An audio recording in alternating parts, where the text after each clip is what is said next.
follow that with the pledge. Okay.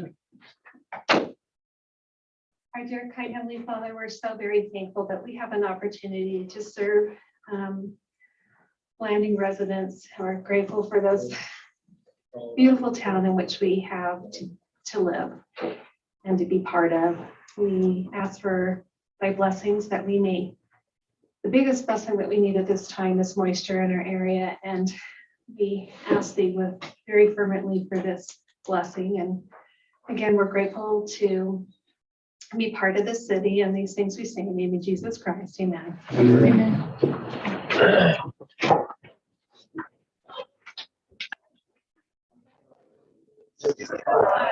Of the United States of America, and to the republic for which it stands, one nation under God, indivisible, with liberty and justice for all. All right. Just such a big deal, seeing it all together. Sounds much better. Better than us just saying it. Right. We will approve the consent agenda. If everyone has had the chance to review the consent agenda and minutes from the January 25th meeting, we'll take a motion. There's just one edit on page 6. Sure. I wasn't here, but it's Byron Clark, Oh, did I? right? Not Yeah, Brian, it is Byron. but right here. Do I have that wrong? Byron, yeah, just on the top of the page there. Brian or something. Probably, yeah. Okay, how do I spell that? BYRON. B-R-Y-O. Not BY. B-Y-R-O-N. RON. Thank you. Anything else? Anybody? And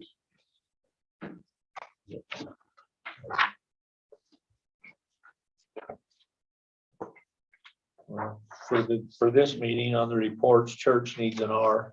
Okay. Oh, we have so many people. On page 9, On page 9. So I. under the deep well project. Page 9. Where is it? Church, Under deep well, under the Under notes deep section, right? Is that well. where you're talking about? Yep. Oh, yeah. here.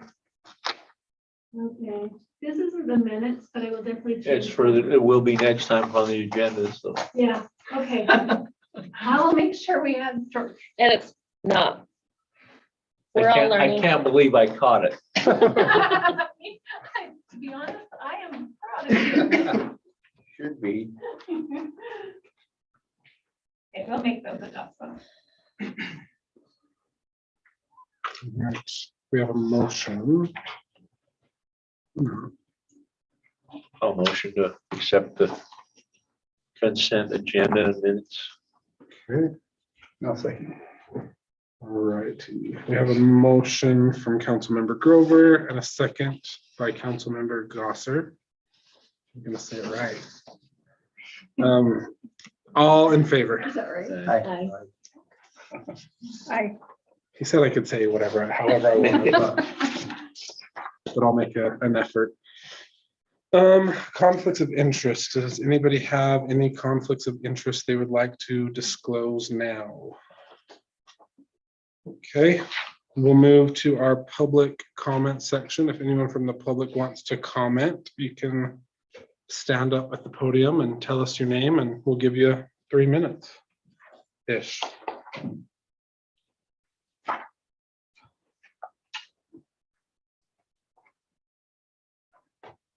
Good evening. My name is Josh Nelson with Sunrise Outfitting.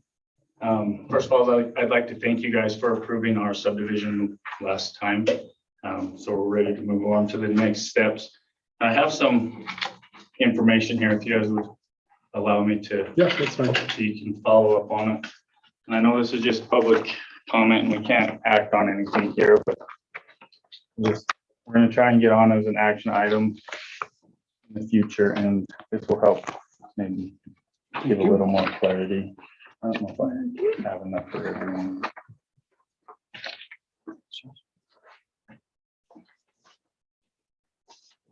I know we brought up last time that we were going to look for some financial assistance, and I've visited with a few city officials and they've pointed out that giving assistance to one business kind of leads to giving assistance to all businesses.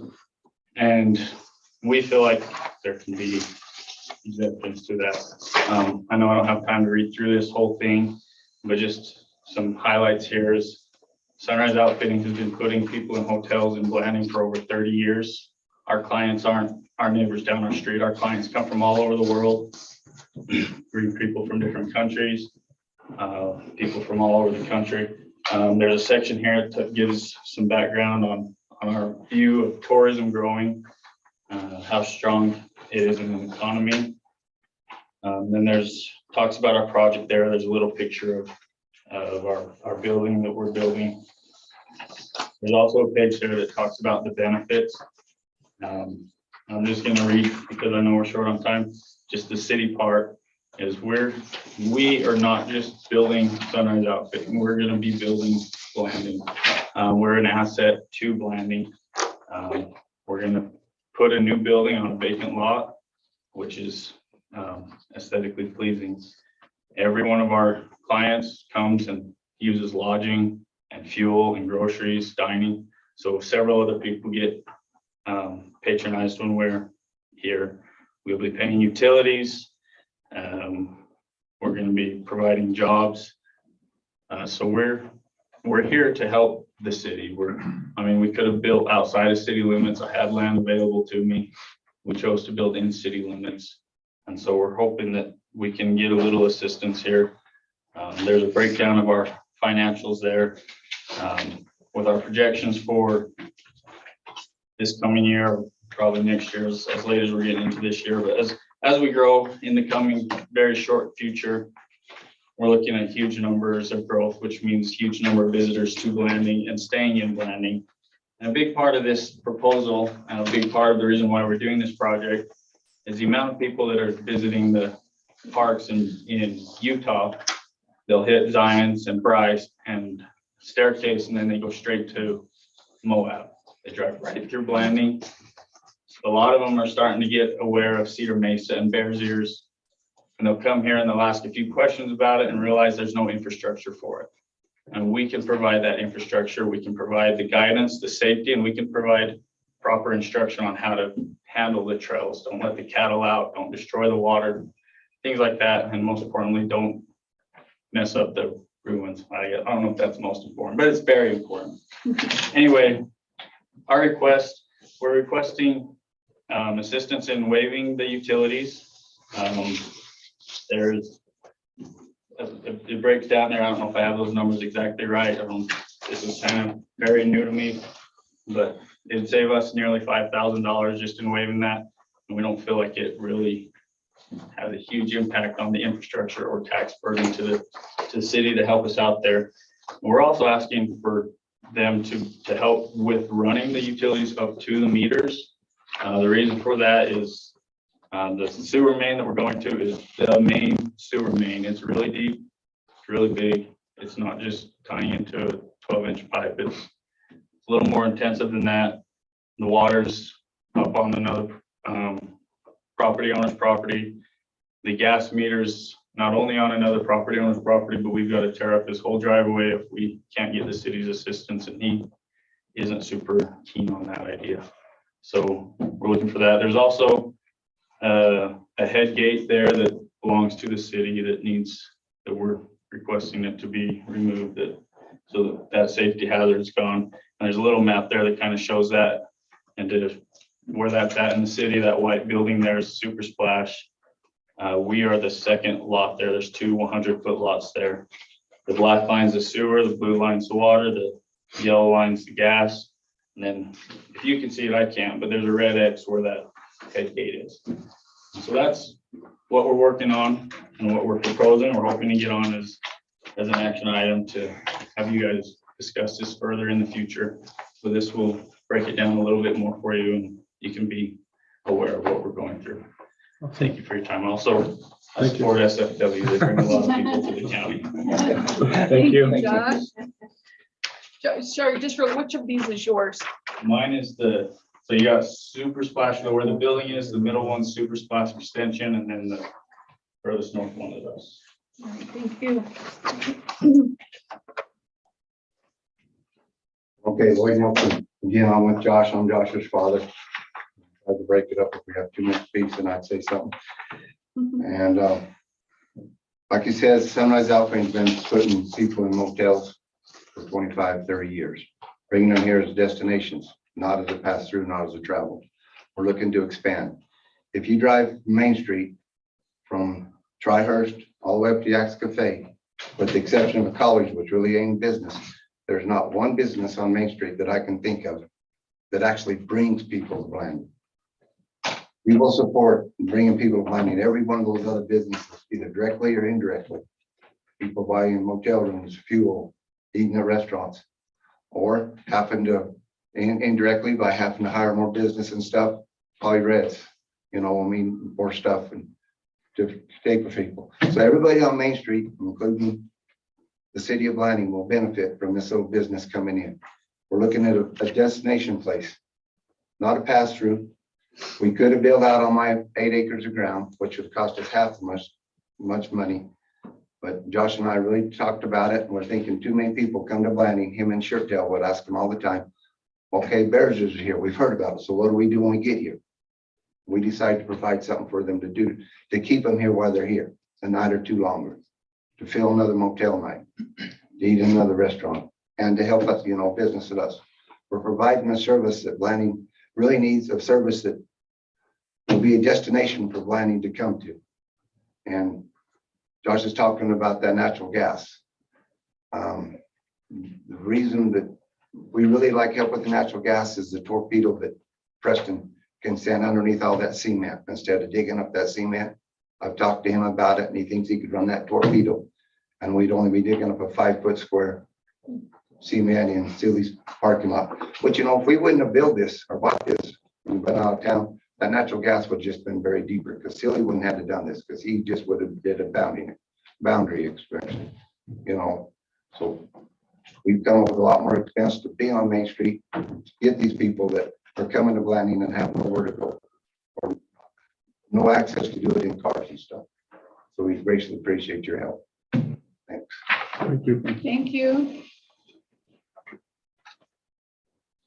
Maybe council, I'll just add, I appreciate Josh really putting this together. He came in yesterday and we talked about this, and one of the things that I said that would help us before bringing something to council is just numbers, a specific ask, and then staff can look and say, so for example, they've crunched some numbers here on the utilities, so now staff needs to look at it based on what would be required for their development and see if those align with the numbers that our city engineer comes up with.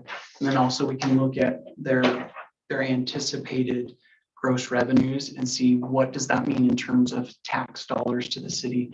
Obviously, we can't get into the indirect tax dollars that come, but we can look at that, and then you'll have something that you can look at and informed decision on how you'd like to move forward in that situation. So I appreciate them putting that together. Perfect. Thank you. Thank you. Anyone else want to talk to us tonight? We meet you two. Are we an action item or? No, this is Yeah, this is good. Yes. Tiffany Dalton, San Juan SFW. I am coming on behalf of all of our committee members and our SFW members. We have a banquet scheduled for March 25th. And we would like to use the rec center. We know we'll have more than the 299 people that occupancy allows. We've been coming and hosting our event at the event center since the doors opened.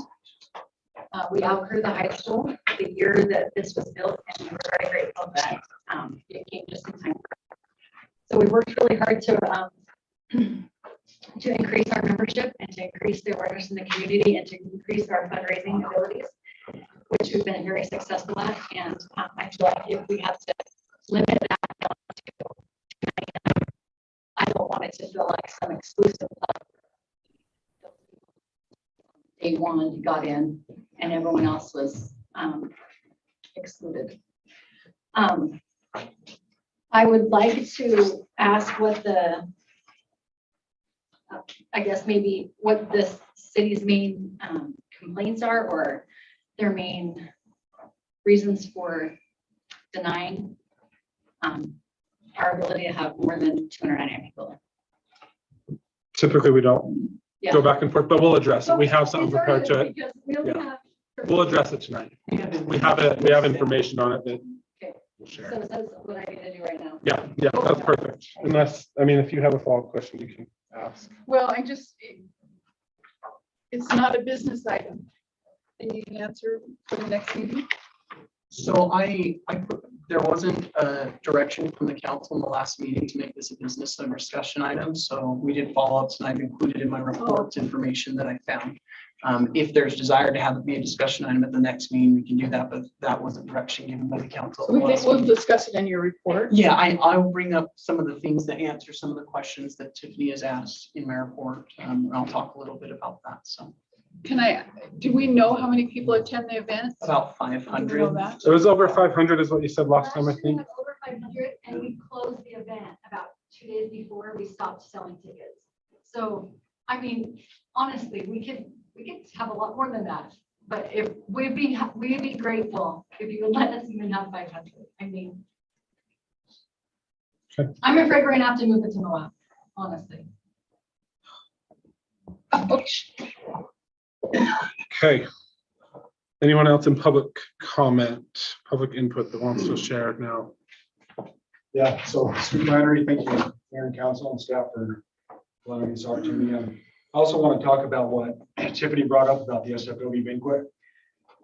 We see this a lot where it's really difficult to meet the fire restrictions. So as far as occupancy load for a building that size, I think that space is probably what, 10,000 square feet? It's designed Roughly. to have a capacity of around 1,400 people max, if it had a fire suppression Right. system. Exactly. And so, yeah, it's usually with tables and chairs, you divide it by 15, you're ending up somewhere in that number where you're talking. Right. Yeah. We've ran into a lot of issues, and especially down on the reservation where NTUA, they don't supply fire flow, period. And so they might say like, there might be water, but they'll never guarantee it. And so a lot of times you're either stuck with building a 400,000 gallon tank next to a building or coming up with something else. And there's been many times when we've worked with the state fire marshal and said, okay, we know that you can't supply fire flow. So what can you do? And in those cases, we've said, well, we're going to put a new firewall here. We're going to do this. And does that meet the recommendations under the fire code? No, it doesn't. And it's important to note that those things under the fire code are listed at the end of it as recommendations and an addendum in the fire code as far as the fire sprinkler requirements. Ultimately, they say, what can you do to get as close to this as you possibly can to show us that you're putting close to them. And so I know that SFW, maybe they've talked to some of you guys about this, but they'd be more than happy to give a table to some firemen, hook a pump outside, hook a pump truck outside and let them be in there and ready to roll. And in case something were to happen, that might be something like saying, look, we know this building doesn't have sprinklers, but here's what we're willing to do. And ultimately, regardless of what the code says, the decision lies on the fire marshal. Whoever the fire marshal is, if they say, okay, yeah, we're comfortable with this, that overrides any code and the building official. So anyway, that's all I have. Appreciate you guys listening to me on that. Thanks for your information, Scoop. Yeah, I have questions, but I'm assuming we can address them. Yeah. That's what the report. Thank you. All right, anyone else? Council, Mayor, appreciate the time. Kyle Hustle with SW as well. I know the discussion and through the construction phase of recently building the Montezuma Creek Gymnasium, we ran into the same situation that Scoop kind of covered with lack of water pressure. And so the lack of need as well as the legal requirement to have a water suppression system in a building such as the gymnasium. And so I don't know from a legal standpoint also, I mean, SFW has access to legal counsel if we needed to provide some type of a waiver or something like that from a legal standpoint to waive the legality or effectiveness of basically of the city if there was an incident in the building. That's something we're also willing to work with. And I guess it's kind of disappointing that we're not on there as an action item or something we can discuss. So hopefully the business portion of it will cover what we need to do there. But just like Tiff and Scoot said, it is an important event. It's a big event. It brings a lot of dollars into San Juan County, from outside the county, people from all over the state that do attend. So something we'd like to continue, like to keep here in San Juan County, obviously. So again, just appreciate your consideration on that. Thank you. Thank you. Anyone else wanna talk to us? All right, we will move on, and we'll go into the reports, and that's where Dave has some information.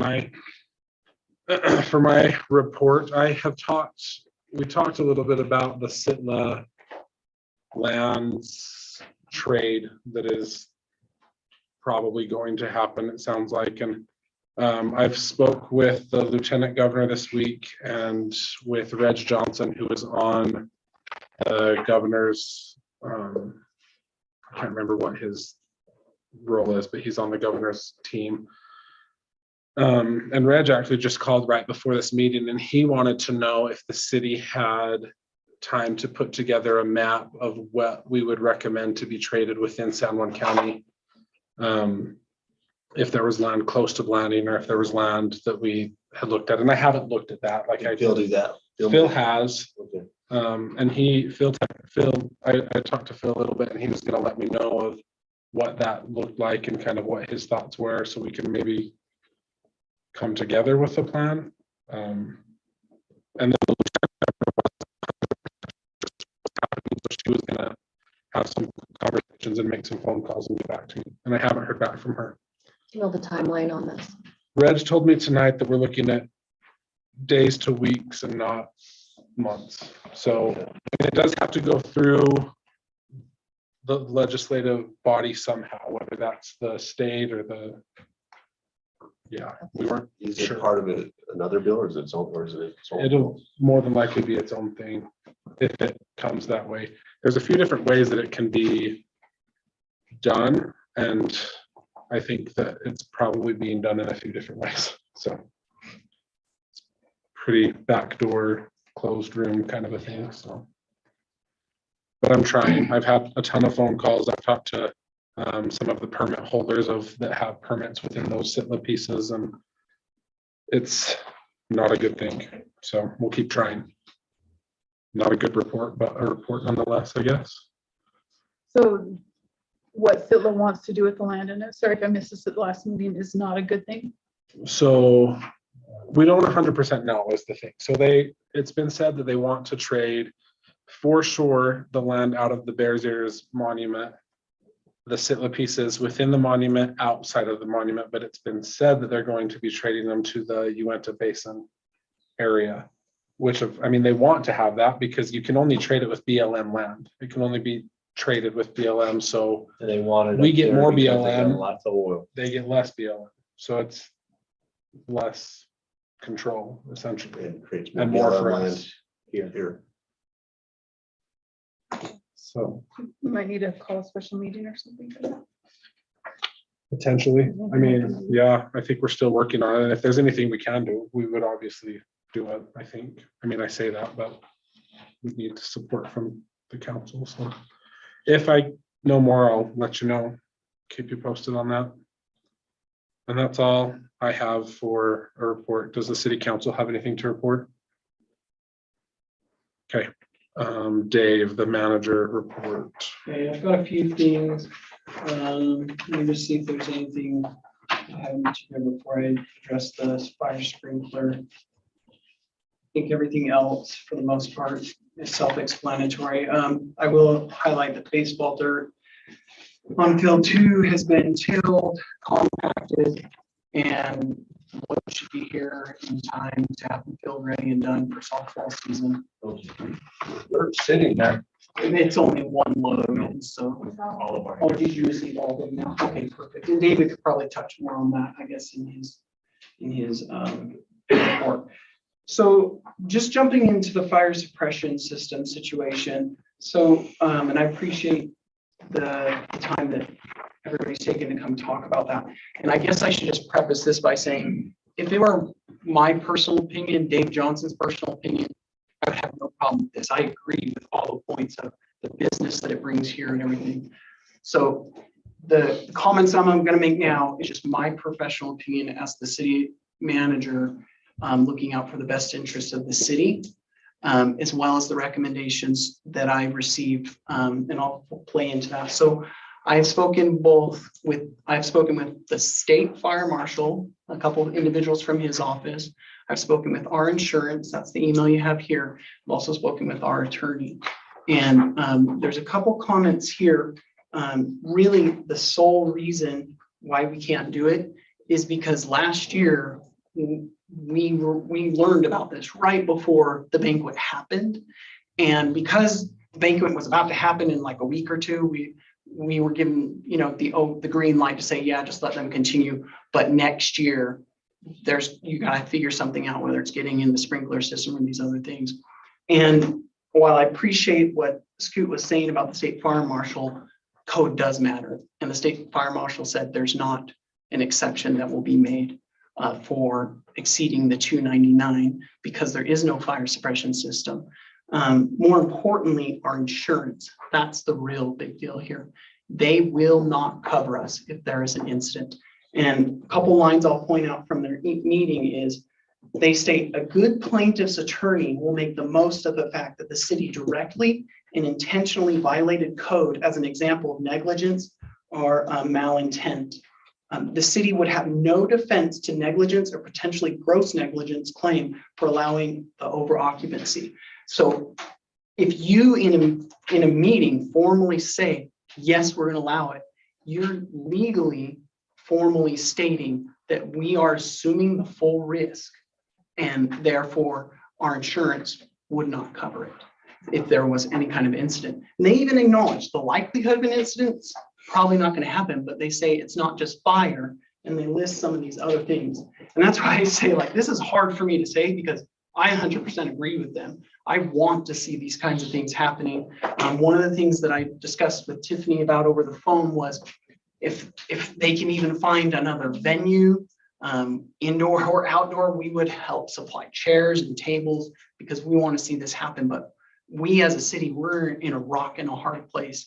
And I would the council has the authority to approve it. So if you do that, we can do it, but just know that as a city, you're assuming all that risk. And so that's pretty much the nutshell of it. So there's no way to have them sign a waiver and carry their own I insurance? asked specifically about that, and they said specifically if they were to do a waiver, they said the waivers in their experience have not held up in court of law. It's more of a feel-good thing. That was the exact explanation our insurance company provided to us. And even providing fire people, like people that are trained for fire. I mean, I Guys can who talk have to the that. fire marshal's office about that. The public comment portion is closed right now, but we can, If you have information, we if can, we have questions, we'll. yeah. So, yeah. The event went on for 10 years. Who called them last year and said, hey, our building doesn't pass code? So what happened last year, before council was during COVID, there were adjustments to occupancies. And so we were trying to determine I believe it was which event was it? One of our events, it was volleyball. We were trying to determine what the occupancy was given the COVID guidelines. And we looked and we saw that it was posted 299 and we said, well, why is it only 299? Because this building should clearly hold over 1,000 people. And so we couldn't find anything in city records. So we contacted the state fire marshal and they was why 299 and that technically, historically, that had something happen. It was posted at 299 and an incident had happened. The city also would have been liable and the insurance also would have said, well, you had a posted occupancy that you violated. So Why do we have it posted? it's building code. You have to post what occupancy is. That's The international. building's been there for 10 years. I'm not arguing. That I'm not sign's been there disagreeing the with whole any of time. It has really? Yeah. Yeah. So I also had Johnson Controls in my report come down and firsthand look at everything there.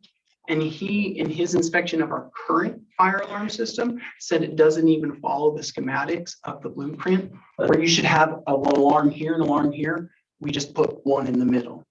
And he said, so even what was installed doesn't meet the schematics and is insufficient. How did it pass code? How did it pass inspection for occupancy? That's the fire marshal does. That's something that I think it's not Brett, it's not building code that approves that. It's the county that goes and looks and approves that.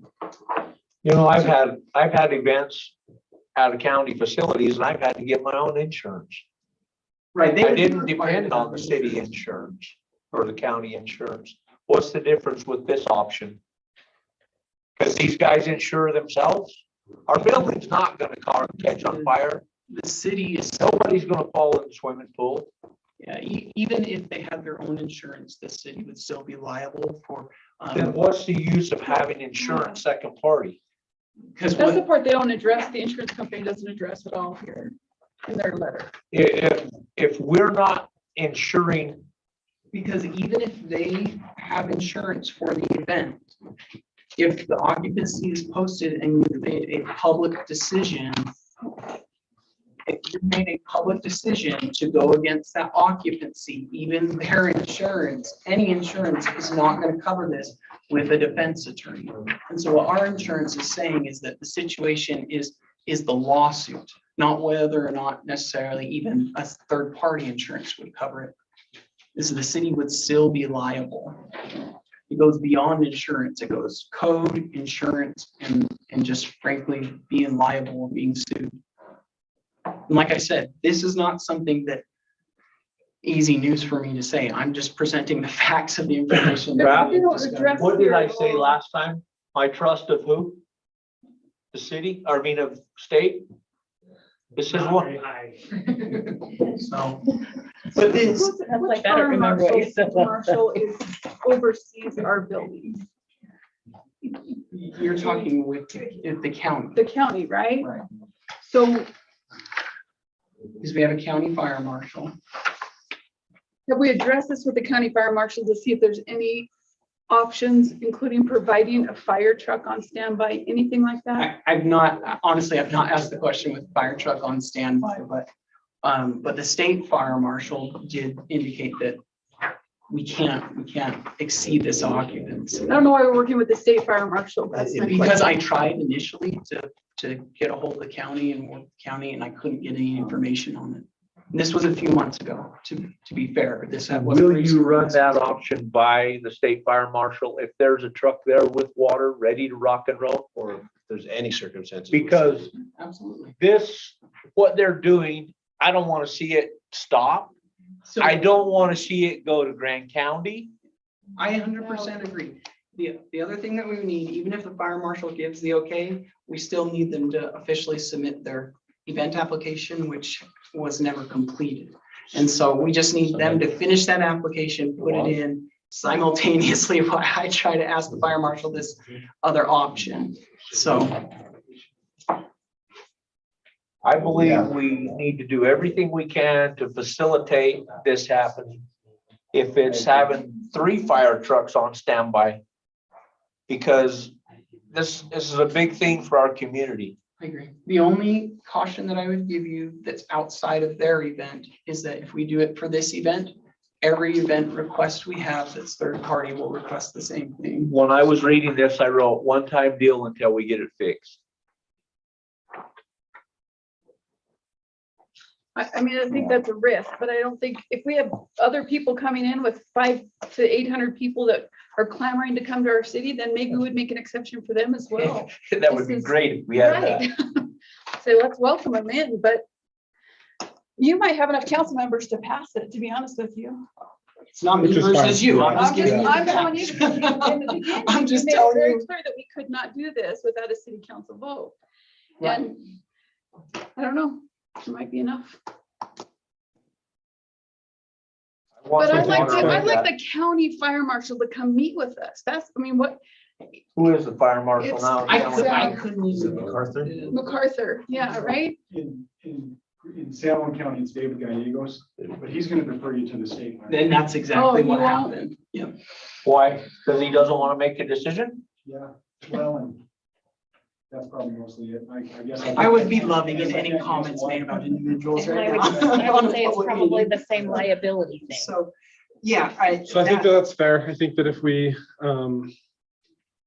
can talk to him I'll call the fire and marshal, see, and fire marshal again, see if that flies. I If it- mean, All I'm saying is that if it doesn't fly with him, that, because if it flies with him, I'm almost confident that the insurance will say, if the state fire marshal says Right. good, then we're good.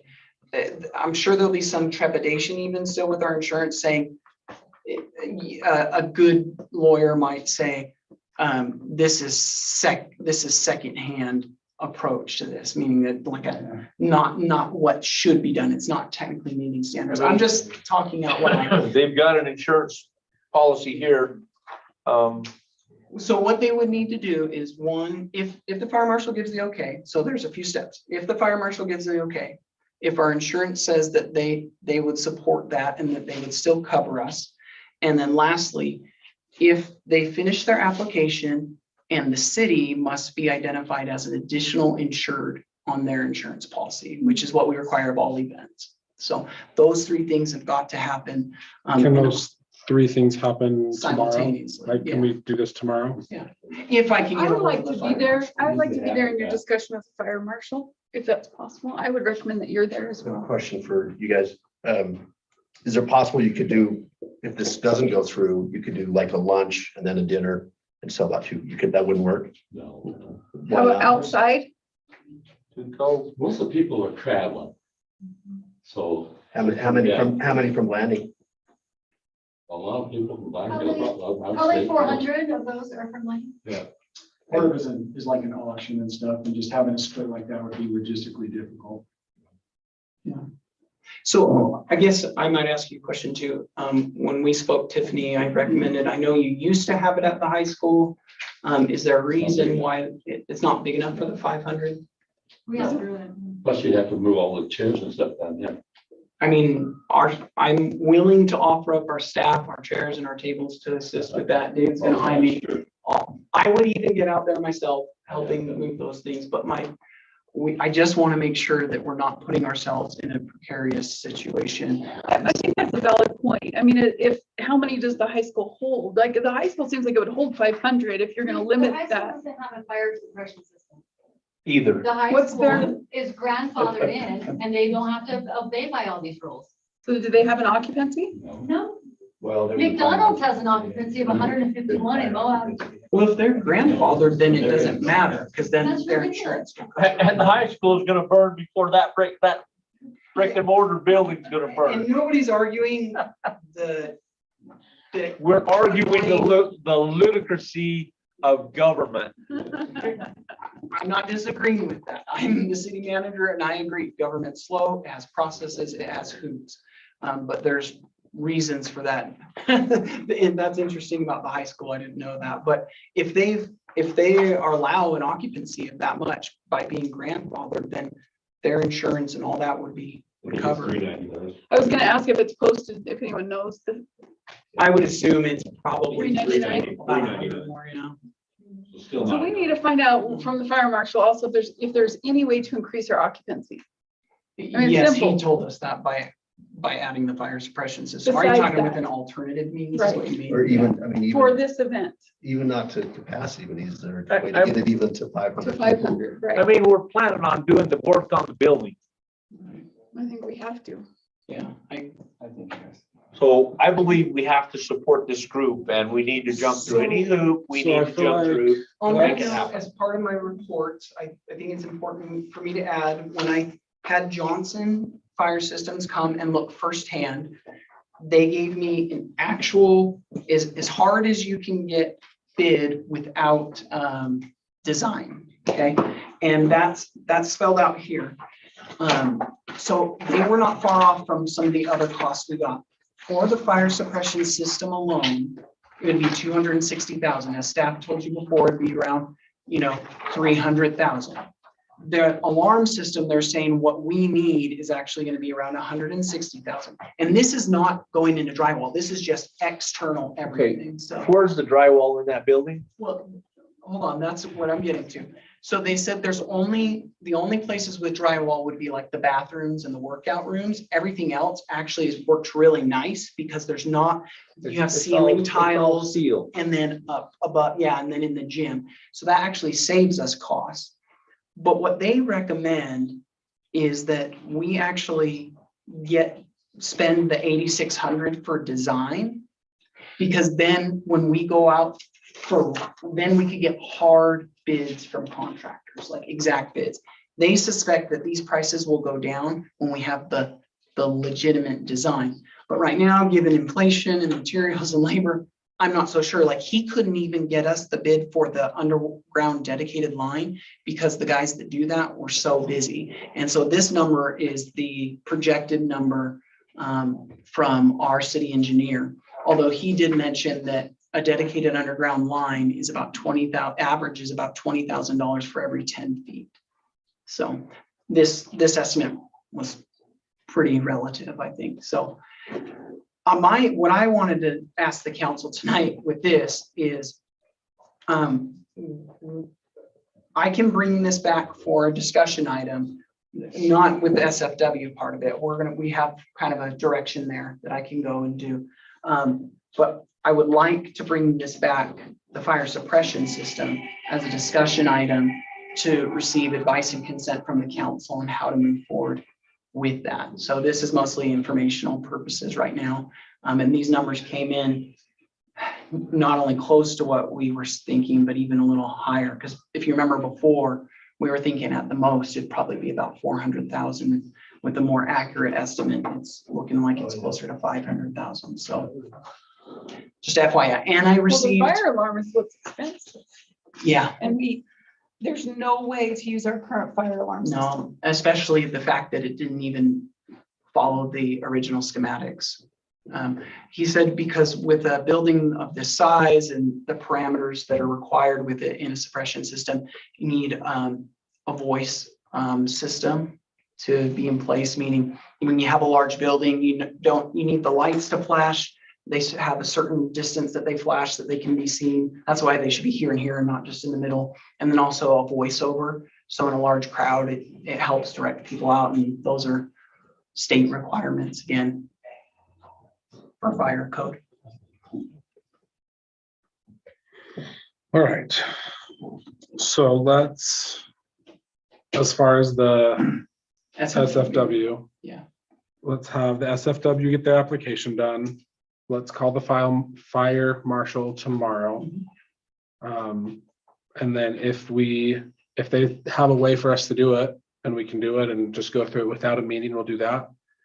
If they say you can't do it and the council would like to come back, we'll have a special meeting this week. I mean, we just have to notice it for 24 hours and we could come together and y'all can vote on if you want to do it against what they're saying, or, I mean, that's. And now that's on the premise that I can get a hold of the fire marshal's office tomorrow. Yeah, let's try and, yeah. The sooner we can do that, the better.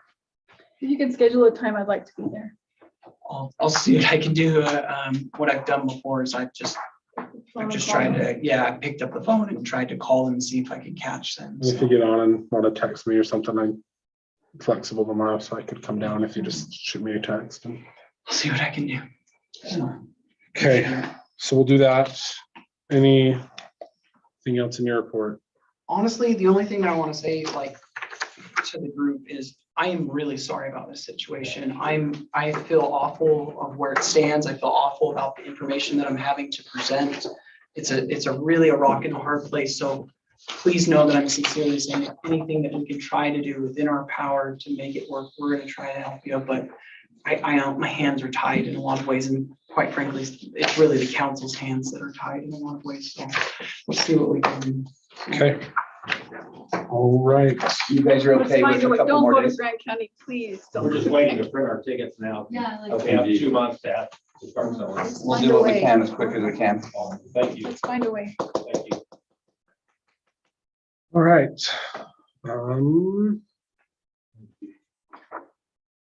Kim, Finance, sorry, I had to find where we were. Well, sorry, mine isn't quite as exciting. I'm just gonna ask if you have any questions on my accounts payable. Well, let's make yours exciting. Or Joe. It does have country comfort on it. That's Oh, that's exciting. true. Yeah, that was my first meeting. It's always fun, isn't it?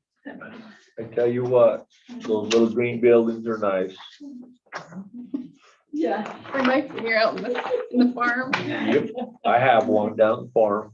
Oh, great, I'm glad. And if you're driving by and need it, you're welcome to stop. Wow. Oh, Thanks, thanks. Kim. All right. Thank you.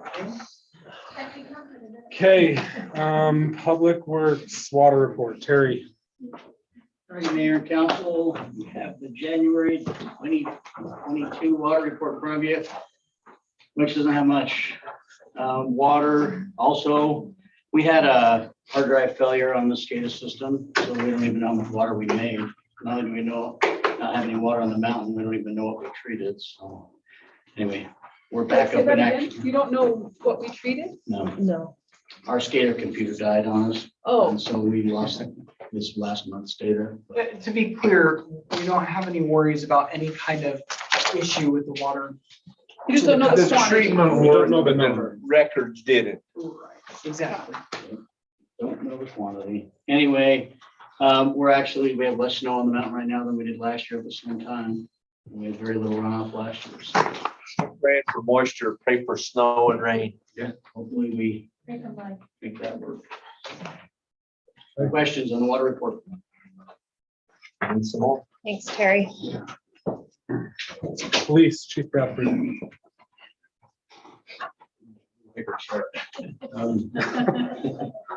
You got the report in the packet. Do you have any questions?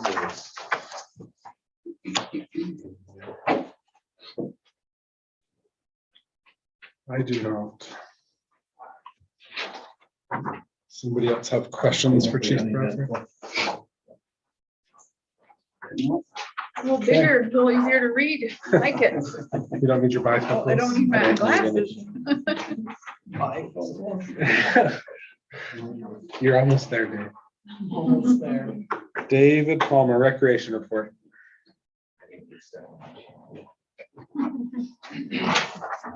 Should be a report in your packet.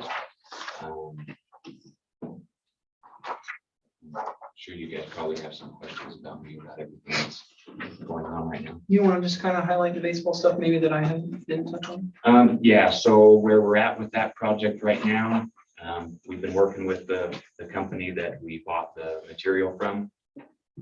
And they've been advising us on how to do this. We've tilled it up. We've leveled it off. We've compacted it, which we finished yesterday. And now it's ready to put the new product on, so that we got a little bit of fine tuning, but ready to put that on and spread it out and start using it. And that's where we're at. We've got all 3 loads here. So I got the invoices today to him, so. Once we get the neuter on, do we compact it all again, or does it just? Yeah, we'll set that down and we'll roll it. And then we'll work it by dragging it like you prep it for fields, but we'll probably do extra before it's used for the first time. So there's going to be a lot of some tedious work on it, but we're prepared to do that. So. Did you decide how to move it from the piles they put it in into the field? Wheelbarrow. Yeah, Sorry, just kidding. like gallon buckets. Where's he? Looking for help. I saw a movie once, they dug dirt out of the prison in their pockets. Yeah, I saw that one too. Josh, you read it. So, yeah, we're actually gonna talk with some of our city crew who moves big quantities of that, a little more than we do, and see if they can make some suggestions to make it faster.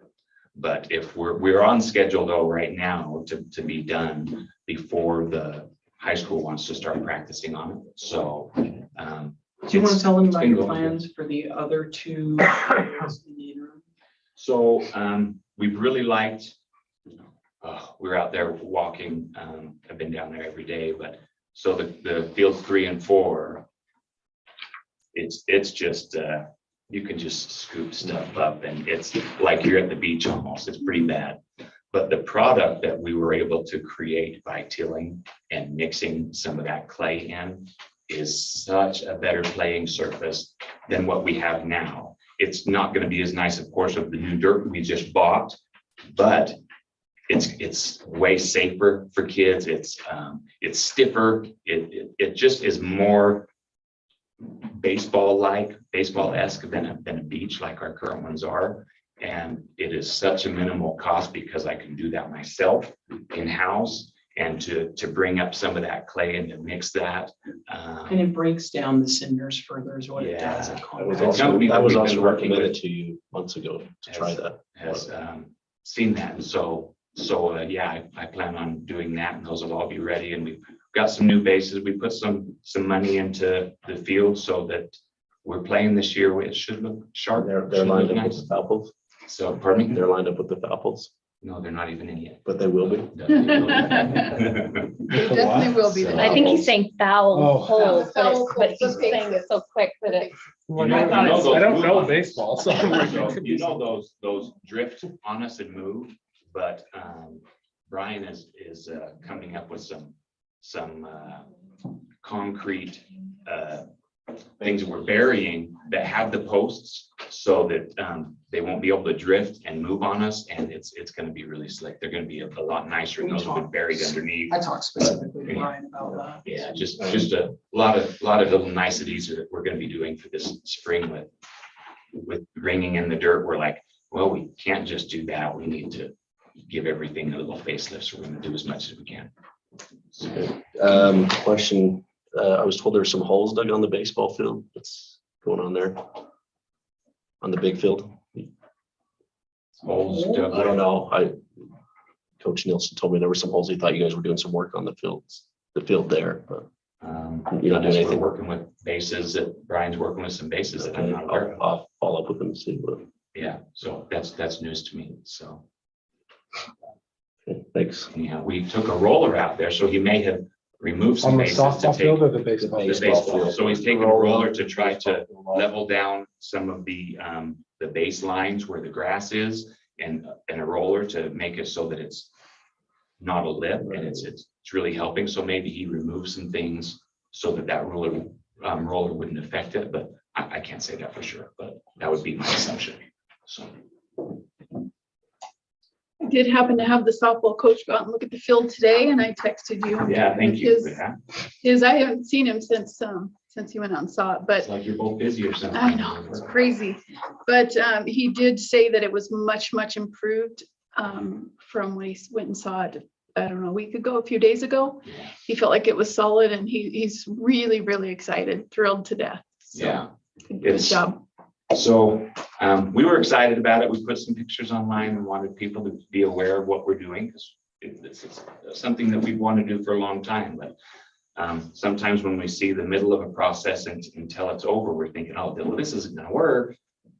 But when we're not finished, it just, it doesn't look right until we're done. So yeah, I think that's. He didn't think there was enough clay that was brought up, but when it's compacted, you could see that clay a little better. Yeah, So that's yeah. good.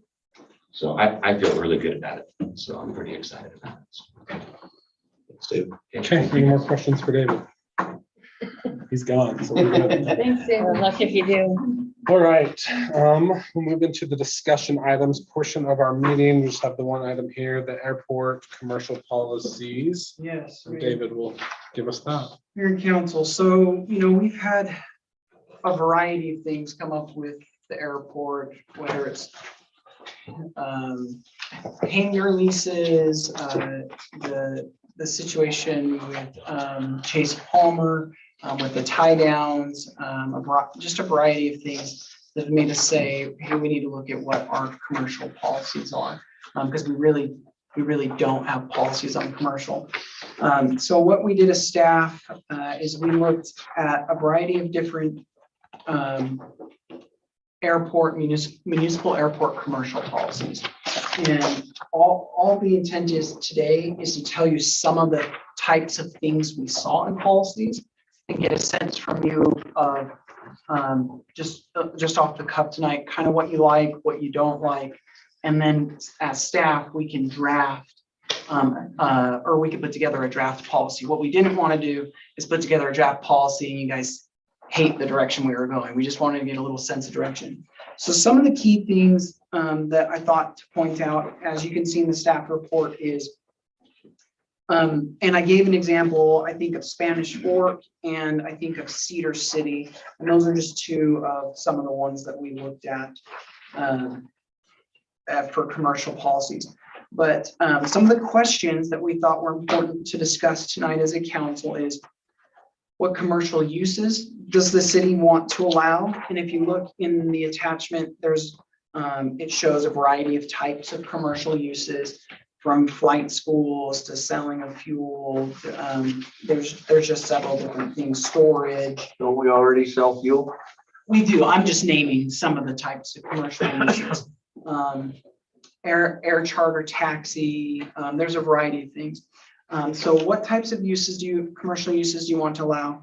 How would the city like commercial rates and private rates to be established for hangars, tie downs, and various other uses?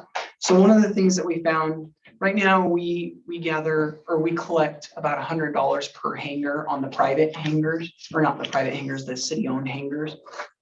$100 a month. And when we looked at other municipal airports, they were charging between $500 and $1,000 per month. And I'm not saying that we should increase that. I'm just giving you perspective. And right now we charge nothing for our tie down. So we've had some things tied down there for years that we've not collected anything on. And most the airports that we looked at, and I'm making a very just off the cuff observation. This isn't kind of any average, but about $50 a month for a tie down, or $300 to $400 a year for tie downs.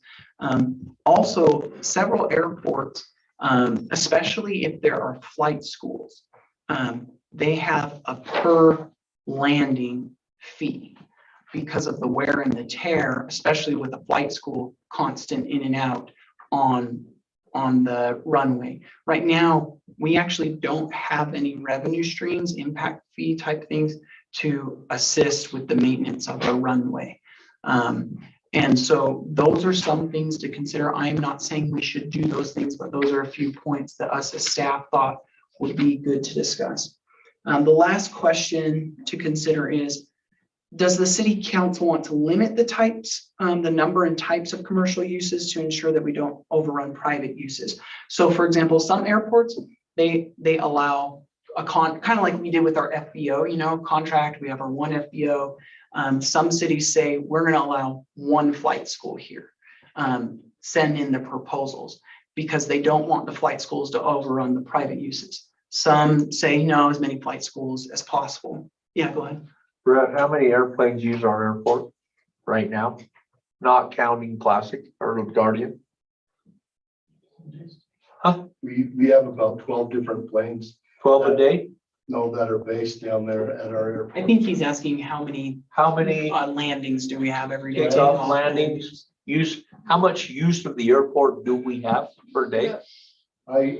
I can't tell you an exact number because it's going to vary from day to day, but throw me a number. Maybe an average would be 2 to 7 flights a day. How many Chase's flight school is going to have one plane? Correct?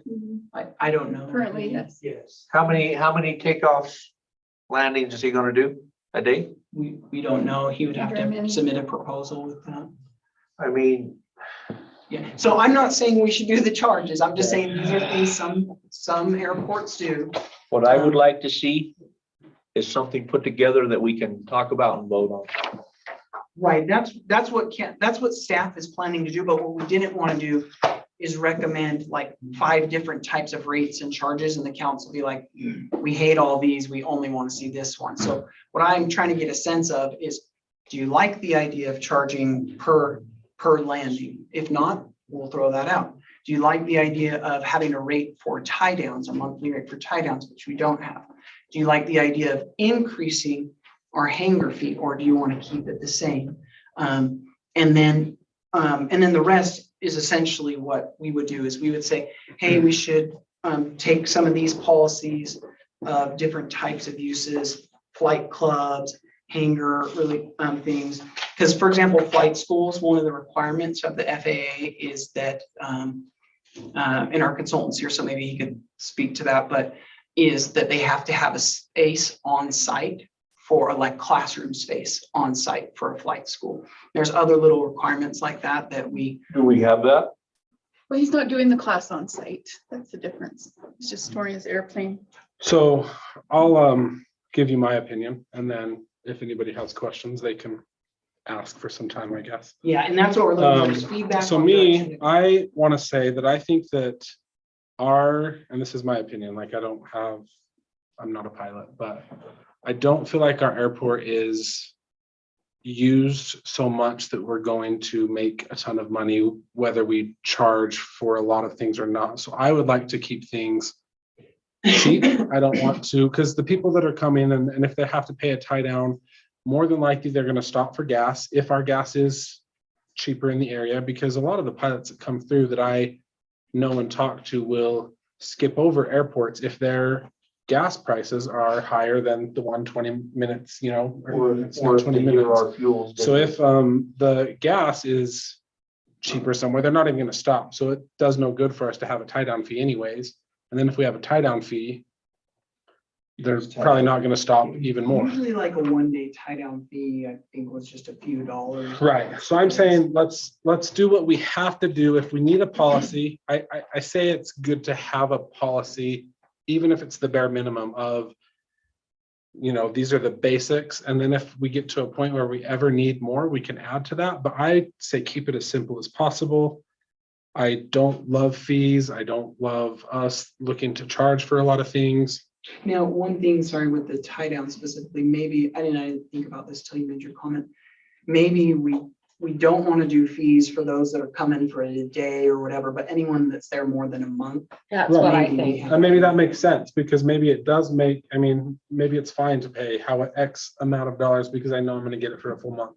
Right. And that's fine. Like that doesn't bother me as much of if you land here and you're gonna tie down here, you're gonna pay us this much money. Like I don't want to send people away, because if they're gonna stop and grab gas, we're not making a ton of money off of them buying gas. We're not going to make a ton of money off of them tying, but we might make a few more dollars if they come into town. So making sure that the FBO is run good is a priority, and then just keeping things simple for me. Who would collect the tie down fees? So what part of that, and that's why we need to have this discussion, is either we would need to, well, if it was just monthly, we in City Hall we would just set up some sort of month-to-month agreement or annual agreement. If it were every day, we would have to probably work out an agreement with our current FBO to see if they could do that, or we'd have to figure out like a part-time staffer or something to manage that. So Kim, did you have a comment? Usually the FBO also plays a role in that, because they go out and they service the airplane and they talk to the people that's that why are we flying would in. talk to them. And I'll tell you that almost every airplane, every airport that we landed at had tie down fees. Right. In fact, I think it was Chinle, Arizona that maybe didn't. I mean, there was a few places that didn't have tie down fees, but it's a common practice, and they're not high. Some were $5, some were $8.50. It was. I saw but some as low as $2. Yeah, but it was just something for, and mostly I think it was for the FBO though, Yeah. for the service that they provide for But if you tying it go down, to a watch lot of over the those, airplane. you've done airports, like, Yeah. like I've been to a few in my days here that aren't very much, but they go and they're nice. Like they have a nice car for you. They have lots of things that we just don't have. Like we don't. So that's another thing to consider. So some airports or some people like to keep their cars at the airport, and some airports charge, if they're keeping it over a long duration of time, to have a parking spot on a monthly rate. Or some airports actually build garages that they can park it in, and they rent the garages. But we're not to that place yet. It's weird though. The place that we could bring in revenue is our hangar rental. I agree. That's I think low. that's The tie downs are minuscule unless the FBO wants to, and it would help their financial. Yeah, the only reason situation. why I would recommend a tie down fee is so that we don't get planes sitting there for 5 years that never go anywhere. That's I would recommend a monthly at minimum for that. Yeah. Anyone else have any direction for Dave on this? I'm in agreement. I with like the Mayor. minimum. I like minimum. I think that's where we start. I think we start simple, and if there's something we see that's, we have to have this, or we need this, and then let's do it. But I think that if we can keep it simple and we can keep people flying in, or having a school, or having any other, like, I don't even care what it is, like, if we can benefit in any way, or help other people benefit by what we're doing, I think that that's the way to go. So my recommendation, to your point of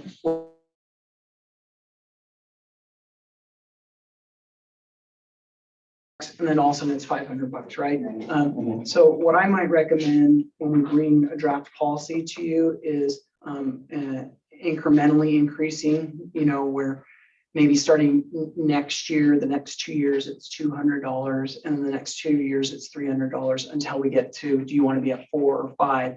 So that these hangars, leasees know that this is coming, but we're not putting it on them right now. And those are done yearly.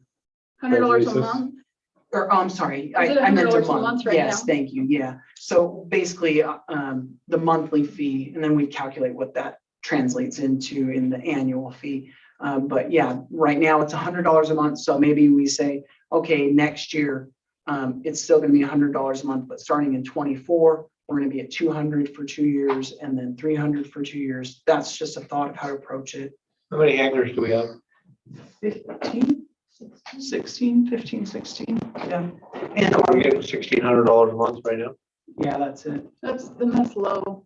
The other recommendation that I had was that we give priority to city residents. And There's a would- waiting list. There's a waiting list, I know, and part of the reason is because our hangar rent is probably too cheap.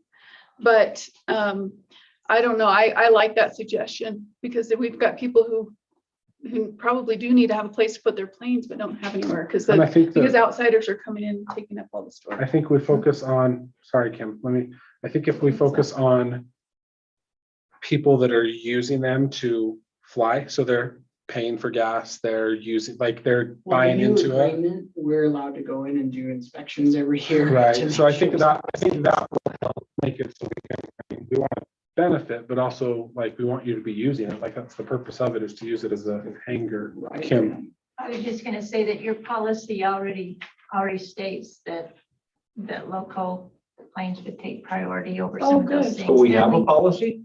a hangar It's a- policy. Yeah, hangar hangar- policy for private, not commercial. And then we have been working to move out those that are not storing Right.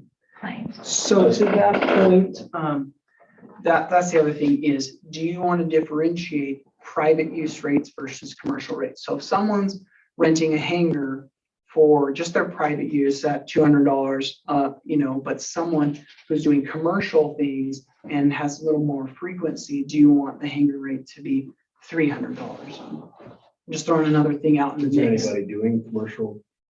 Well, from what I've heard, we have people under the table doing like flight lessons and things like that. So we need to formally do agreements with those individuals. My thought is no, if we can get some people using our airport commercially for now, that's then in the good. future, In the maybe future, when it's growing. if we start having 10 people come in and say, I want to start something commercially here, then we have to take a look at it. But right now, we need that business. Well, I was gonna say, in my my opinion, I opinion. feel like we support businesses, like, and we do our best to do that. And I feel like if we could support maybe a little more commercial, then maybe we offer a discount or something. I mean, if you're really bringing money in and you're really doing a commercial business, and I don't know how you police that, because I would it's hard, probably, but I would probably keep it the same rather than discount, because commercial uses likely are gonna have more wear and tear, and if we're not charging a per landing, it's probably wise to. but if they're doing it under the table, it might help us get some of them to not do it under the table. And, but I don't know how you do it. So I'm just saying, let's think about it. Well, one thing that's nice is, like with Chase Palmer, we're looking to do an agreement, you know, potentially with him for his flight school. He has to meet certain criteria that we would bring to you. But in talking to other airports have said, when you have an agreement with a flight school and they know that someone else is doing lessons under the table, that flight school is going to be the first one to inform the city, because basically the flight school is going through all these extra measures to make money and have a legit business. And the person doing it on their table is not. And so kind of my understanding is the airport really doesn't have to police it because they kind of police themselves. Because if you've gone through all this effort to make these steps for your business, you're not going to let someone undercut you by not going through the proper steps. So I would add that with my ask of keeping it simple, that we do it in a way that allows flight schools. Like if something needs to, if it needs to say something in there, I feel like if we're gonna go above simple and the minimum, then that's where we do it, is to help make sure we're. Yeah, and I would want to look at our terminal building because I do know that there are requirements for if there is a flight school and they're doing the lessons, they have to have the instruction room. And I look at our terminal building, I'm not familiar with the layout, but when we do a contract with one or two or whatever flight schools, we do need to, I think it would behoove us to make sure that we have a space that could be utilized for them. Well, and if they could, if the flight school could get a hangar, they could create somewhere. Could they? I don't, they Brett? No? can't in the Okay. hangar space. Hangars are for airplanes, they're not for people. Gotcha. As soon as I said that, I went, wait, Brett's gonna stop me on that one. So, But let's look at it and see where we can match that up. Does anybody else have any? I guess Thing aside from that. we're saying here that we're making an agreement with Chase, but aren't we making this agreement as an umbrella?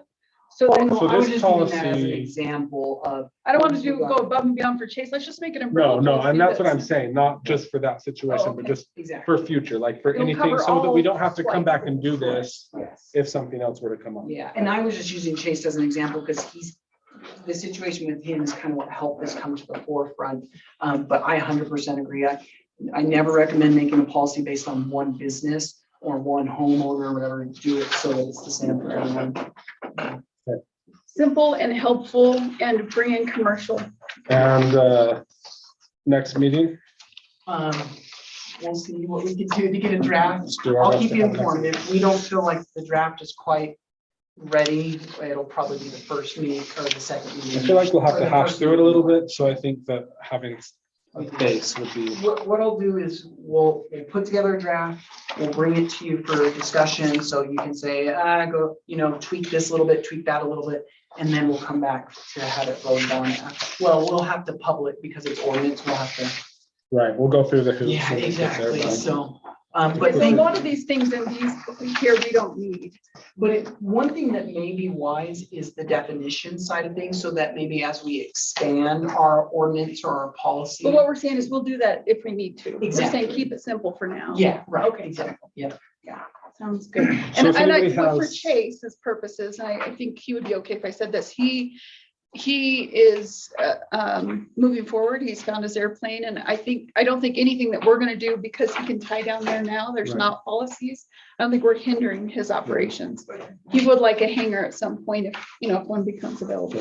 The only thing in that circumstance is if he is doing the flight school, before he can do the flight school, we do need to establish. an He's doing the agreement flight with him. school from his home. He's doing the And instruction. that's probably neither here nor there on Yeah. this direction. So Yeah, okay. That's, Right now, there's no policy, so we're not hindering.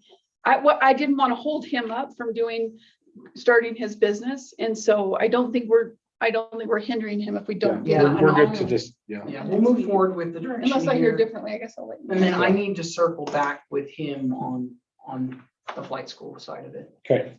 So. Any other discussion on the airport commercial policy direction there? Good, okay. Business items, number 1, airport consultant selection, and this is Brett. Mayor and council, I'm happy to tell you tonight that 30 years of growing and building the airport down there is going to continue. And we're happy to have a member of Armstrong Consulting here with us tonight, Jedio. I'm going to let him have just a minute to introduce himself to you. But I'm very happy, you saw my staff report, to recommend that we renew their 5-year contract to be our airport consultants down there. As Davis mentioned, there's a lot of things going on at the airport. There has been for quite a while. There will continue to be. There's a lot of education that we need to do as a community and as airport people that are involved with the airport. But we've had a good, long relationship. Armstrong Consultants has been working with the city for almost 30 years. on our airport to improve it. We've made a lot of improvements. We still need to make more, but I'm happy to say that they were our sole person that applied to our request for proposals. And I think part of the reason is that they have a pretty good relationship with the city and they've done a pretty good job for us. And I think the other people that do this type of consulting work are aware of that because we've done it for quite a while. I'm not saying that the city and them can improve, we all can improve, but we've had a good long go and I think we need to keep going. Judd, you want to just take a minute? Can I just ask a quick, there's no financial information? So, And this I'll is, answer that right now. Okay, all right, great. I was just gonna say real quick that this is the RFP that we got. This is not the contract. So we would put that together. We'll bring a contract to you next council meeting. So my name is Judd Hill. I'm with Armstrong. I'm the Utah State Program Manager, so I oversee our Utah program. And we work with about a quarter of the states or the quarter of the airports in the state. And with regards to what's in front of you, there is the request for qualifications, and this is the statement of qualifications. After that, that's just basically saying, here's what we can do for you. Our basis, we're a planning and engineering firm, and we only do airports. So there's other firms out there that do work on airports, but half their staff is, or 3/4 of their staff is roads and bridges and sewers. All we do is airports. What this was for is engineering services. And we will present, and I've actually already sent it to Brett electronically earlier today. We met earlier today. It's professional services agreement. And even that will not have a dollar value on it because we're here to help you all the time, but we're only going to make money when you're getting a tangible project out of it. So questions come up, talking about the minimum standards. Before Armstrong, I was an airport director, so been on that side of it as well. One thing to keep in mind when looking at those is it is not a federal requirement to have minimum standards for commercial operations. Strongly recommended, it's not required. And you figure out what is correct for you. So what is correct for Cedar City as a primary commercial service airport with Delta Airlines, fire base and 200 aircraft based at it is very different than what's needed for landing or CNAB or Delta Utah. You're going to figure out what works best for you. And so kind of take that approach. It's the minimalist approach. A good reason to have that type of document is it gives you some semblance of control so that here's this minimum standards that you need. And that is the baseline. It's just that it's minimum. It's not everything they need to do needs to be in there, but it also gives you some measure of control that if you have an out of control person on the airport, it's something that you can take away and you're not meeting me. So it's really there for your protection.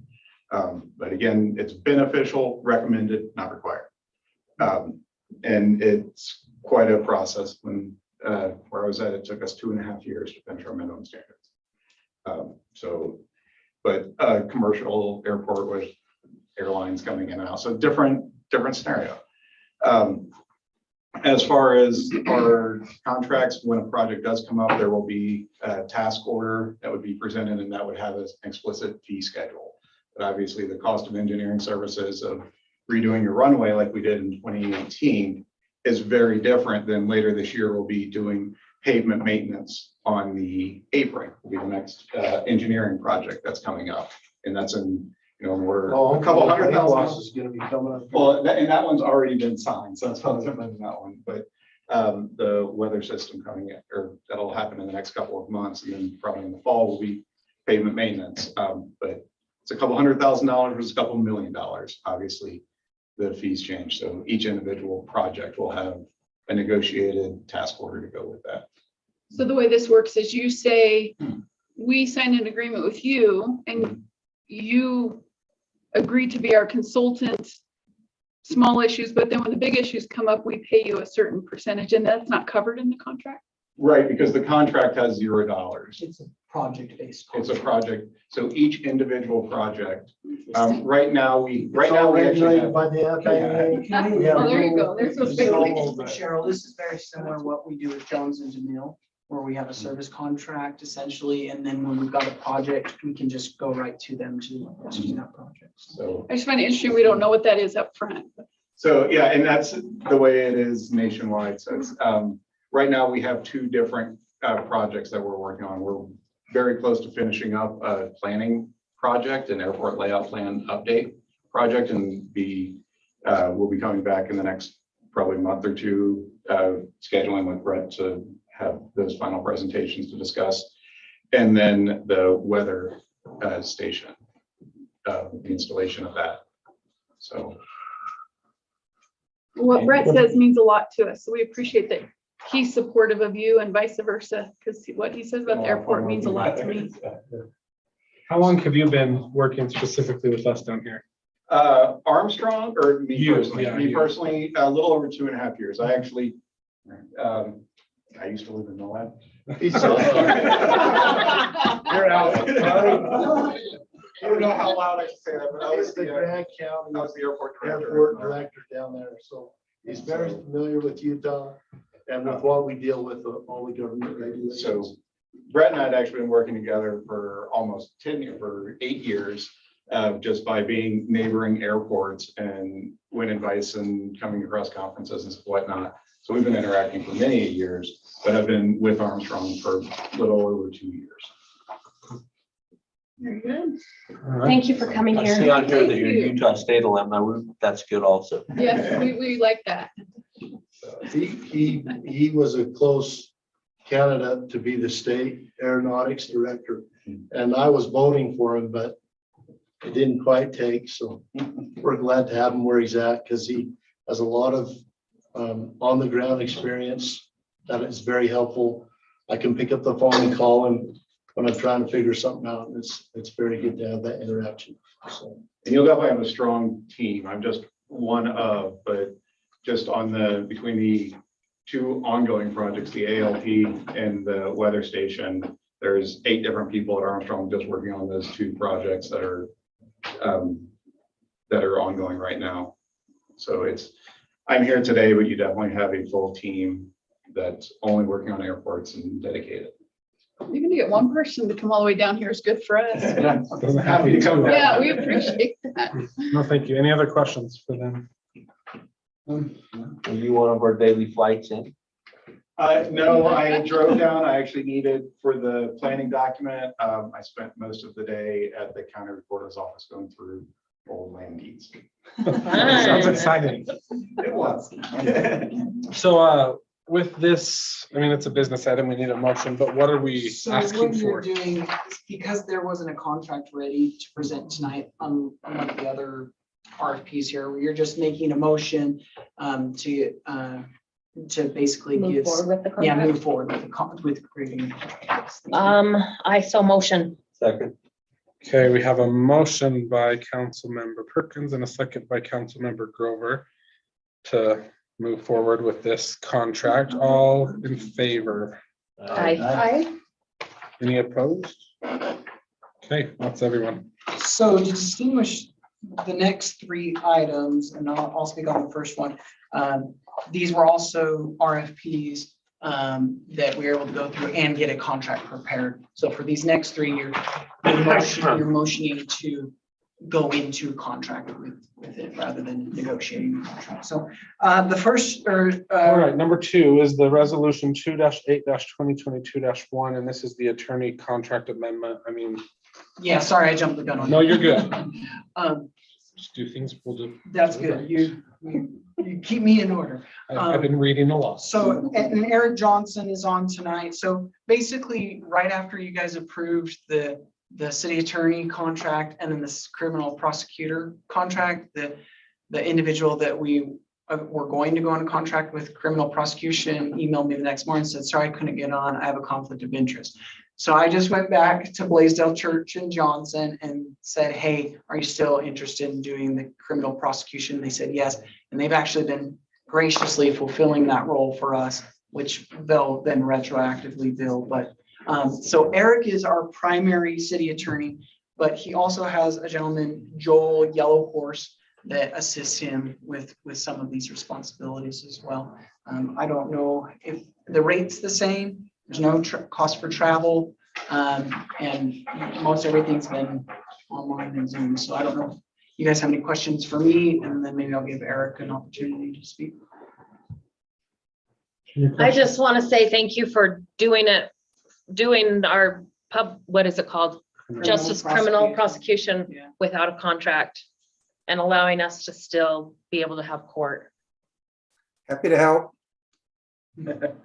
Any other questions for Oh, anybody about one this? note that I'd make is their firm is currently Blaisdell Church and Johnson. But Mr. Church, who's been with the firm for a long time, is officially retiring. So the name of the firm will change. And I can't remember, what's the new name? Johnson, Eric. Patterson, and Yellowhorse. Yellowhorse, okay. Okay. What's happened to Blaisdell? Did Blaisdell run away too? Yeah, well, both David Blaisdell and David Church are more than 70 years old, and they kind of thought they should get a break. So Sound like they earned it. Okay, any other questions? Or do you have anything else for us while you're here? no, just if you have any questions. Okay. I don't have any. I think we went through it a lot. Yeah. Done this before. Okay, if we don't have any other questions, I would entertain a motion. I'll make a motion that we adopt resolution 2-8-2022-1, the attorney contract amendment. I'll second. Okay, I have a motion by Councilmember Perkins and a second by Councilmember Nielsen to approve resolution 2-8-2022-1. All in favor? Aye. Any opposed? All right, it's unanimous. You got a resolution signed. Well, not signed yet, but okay. Number 3, resolution 2-8-2022-2 is the visitor center RFP. Pratt has some more information on this one. Yeah, 2 things real quick in regards to your report, Mayor and Council, how are you? I'm sorry. I'm happy to help with those maps if we need help making them in the next few days for the land swap items, okay? And then we did receive an event form in the last 30 minutes. Yeah, so. it just came through on my email for this SFW. All right, we've got a couple of things to go through here, so we'll do it to the best I can. The RFP for the visitor center vendor portion has been completed and voted on. Is there any questions regarding the information in front of you? So I think it might be helpful to back up a little bit. I don't know how much Councilmember Grover or Councilmember Gosser know about this, so it might be helpful just to like what this is, because Okay. we know what it is because we've beat it a few times, but Okay. just a little background. So CNHA, Canyonlands, Natural History Association has ran the visitor center gift shop portion for 18 years now, going on 18 years since we've opened. 2.5 years ago, it was kind of brought up, why don't we open that to anyone that would like to run it? And then we had some issues with contracts expiring, and so we ended up pushing that off until now. And So, and yeah, and COVID, we were closed, so it didn't seem kind of fair to get someone in there. So anyways, I sent out a request for proposals. As mentioned, 2 parties being CNHA and Bearskin Customs Inc., which is a local company, submitted proposals for that, and both their proposals are in the packet. We requested. Can I just ask you, so we have not voted on, did you vote? I'm There not was a seeing on the committee. agenda. He said voted, what he meant was the committee filled out kind of the grading rubric. Oh, but the council hasn't voted on this No, issue. correct. Okay. Yeah, Gotcha. so Sorry, go ahead. we requested for 4 individuals to rank those proposals. We got those back. And then the recommendation portion on the proposals that we have are on the rubrics in which we received. CNHA averaged a 35, which is a perfect score. And Bearskin Custom Inc. had a scoring average of 23. So the recommendation that I'm asking for is that we move forward with CNHA to continue to provide that service. They had a record year of sales, and they frankly just have done a phenomenal job, especially over the last 18 months for us. And then as a non-biased opinion, the rubric said the same thing in terms of scoring. So the one thing that's different there that I guess we'd want an advise and consent on is I talked with Bearskin Custom Inc. and they would be interested in being a portion of that space and selling strictly blanding items. Blanding branded items. Branded Right, items because we have a spot in there that we can sell our stuff. Yes, And so we don't make things obviously here at the city office, so. yeah, so, but it has to be blanding branded. It can't be, Bears, and Bridges, because then it would be competing with CNHA's product. And they said they're open to working out a contract and something that would work for them. The main reason there is I genuinely feel like that's going to be a great way to get their feet wet for them to see what it really takes. Currently, CNHA probably has 215 items in that gift shop, and they stock it and they change it out, and they have our staff trained, they have all the technology and everything in place. And I just think there's a lot that goes with that. But nothing specific to blanding. No, because I've done that. We've done shirts in the past, and We've just done it in-house, like Yeah, ordering from a Bearskin. few and then items, selling. but that's where I feel like Bearskin's proposal, they knocked that part of it out of the park. They did a great job. Like, they could provide the locally branded items. And I think that's a great way to meet both of our needs of having a professional high-end vendor in there, along with selling the blanding items. And then with that, this contract would be up at the end of 2024, something to that effect. I can't remember what it says, but then we would do the same thing in a matter of 2 years. We'd open that back up for another RFP, most likely. It'd be the end of 23. So this year, next year. So was this discussed at the last meeting? I've been waiting for this to come to council for 3 years, and I feel like this is very generic, what we're getting right now. Did I miss it in the last meeting? I don't think. No, so the No. RFP went out. I brought the RFP. Who made this decision on who's getting that? I mean, that's your recommendation based upon some type of rubrics? There was a committee of a few people that all scored through rubric, and then And they who was took on that committee? Local people? Yes, myself, Allison Yamamoto Sparks, that works at the county. She handles all their tourism and handles most of the business done with all the visitor centers in the county. And so, seeing how this was a county business, we thought that was a fair critique to have someone that deals with visitor centers often. Katie, and then you were involved in those emails as well. And I don't get my email, which is why I need a city email, so. But I didn't, you had it was a back and forth via email decision? No, it was sent out. So I sent out both the proposals. I asked everyone to review the proposals, and then the rubric was created according to the RFPs recommend what we needed from them. And then we scored it on that. And did you meet, or you just?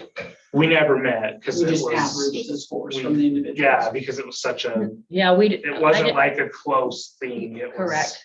And to me, that way the data was better because we weren't biased. like Maybe we should saying be a to little each biased. other what we should do or whatever. It was based off of Would data. you by chance give me an email address that I requested?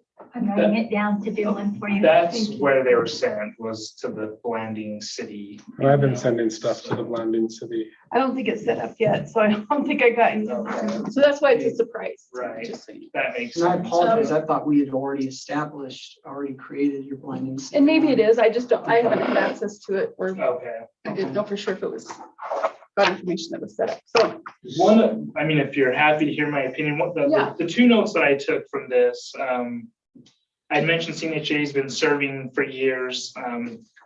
2 years ago, one of the issues we had is we felt like it was mostly canyonlands and some arches stuff, and then like a little bit of bridges.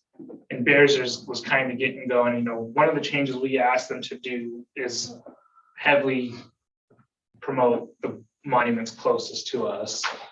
So they came in, most of the shirts, I think almost every shirt is just bridges, Bears Ears, Hove and Weep.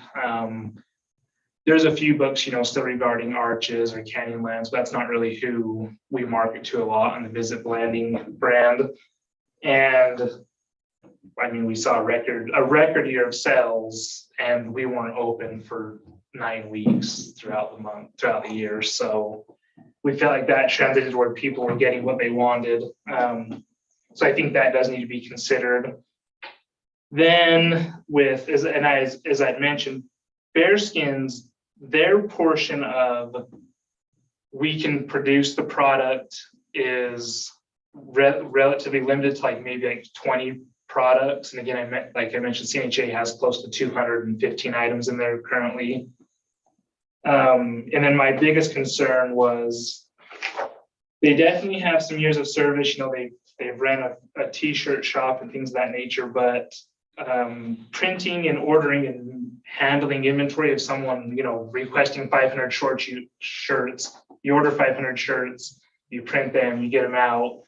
That is not the same as 215 products that range from mugs to keychains to books to drawing to puzzles. There's a lot more that goes into handling a gift shop than being able to just produce the items. And I felt like that was where most of the scores came back is lacking, is that. Have we had a chance to bring in the people who bid and speak to them and ask that question? It's a valid question, but I think Bears Ears and CNHA should have the chance to answer that question of how are you going to deal with mugs and producing products, and you know, that's what the RFP is intended to tell us. Before you award an RFP, you can have the people come in and present to council. We've done that before. Yeah, we can do, I guess this is the same scenarios as the DWR. I'm presenting information, I'm happy to bring them in. You've spoken with them. Yeah, I mean, I don't think it's necessary. I think this looks good.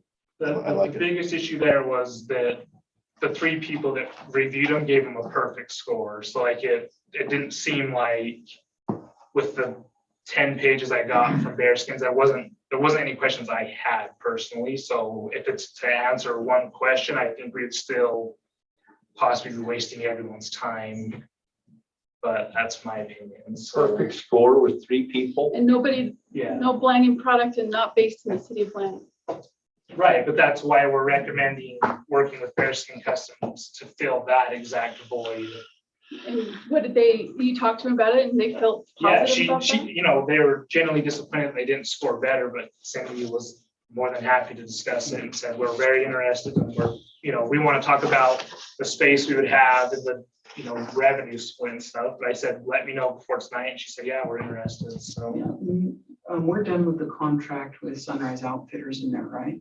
So we have that space that they had, or are they still utilizing? yeah, we'd just keep them out. We'd find space in the vending area so they're not, behind a wall or anything like that.